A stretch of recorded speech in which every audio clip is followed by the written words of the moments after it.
સુરતના ઊન ભેસ્તાન રોડ પર આવેલી મદ્રેસામાં ચોરી અને ચોરી બાદ આગ ચંપીની ઘટના સામે આવી છે અને જેના કારણે વિસ્તારમાં ચકચાર મચી ગઈ છે. ઊન ભેસ્તાન રોડ પર આવેલી મદ્રેસા, જેમાં 24 માર્ચે વહેલી સવારે 3:45 વાગ્યાની આસપાસ એક ચોર ઇસમ મદ્રેસામાં પ્રવેશતો દેખાઈ રહ્યો છે.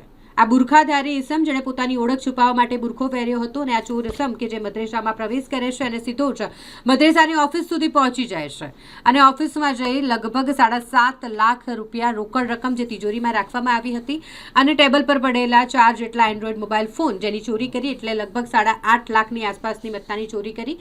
આ બુરખાધારી શખ્સ ત્યાંથી ફરાર થઈ રહ્યો હતો, પરંતુ આ દરમિયાન કોઈ પણ સબૂત ન રહી જાય માટે સબૂતોનો નાશ કરવા માટે આ બુરખાધારી ઇસમ દ્વારા મદ્રેસામાં આગ ચંપી કરી દેવામાં આવી, આગ લગાવી દેવામાં આવી. પરંતુ મદ્રેસામાં રહેતા લોકો સમયસર જાગી ગયા, એટલે મોટી જાનહાનિ થતા ટળી ગઈ છે.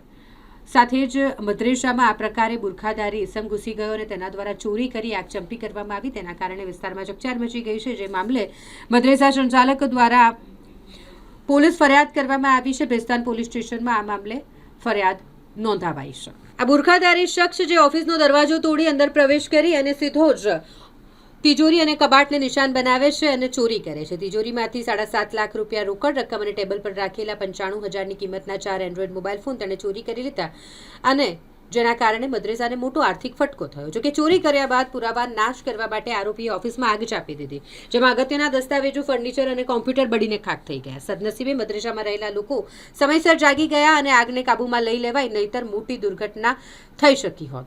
મદ્રેસાના સંચાલકે પોલીસ ફરિયાદ કરી છે અને પોલીસ દ્વારા તપાસ શરૂ કરવામાં આવી છે. FSLની ટીમ ઘટનાસ્થળે પુરાવા એકત્રિત કરવા માટે પહોંચી ગઈ છે.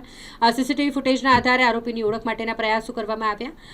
પોલીસને પ્રાથમિક તપાસમાં જાણભેદુ વ્યક્તિ હોવાની શંકા છે, કારણ કે આરોપીને ઓફિસ અને રોકડની માહિતી હોવાનો અંદાજ હતો. પાંડેસરા અને ભેસ્તાન પોલીસની ટીમો આરોપીના રૂટ અને હલચલ ટ્રેક કરી રહી છે. ટૂંક સમયમાં ધરપકડ થવાની શક્યતા વ્યક્ત કરવામાં આવી છે.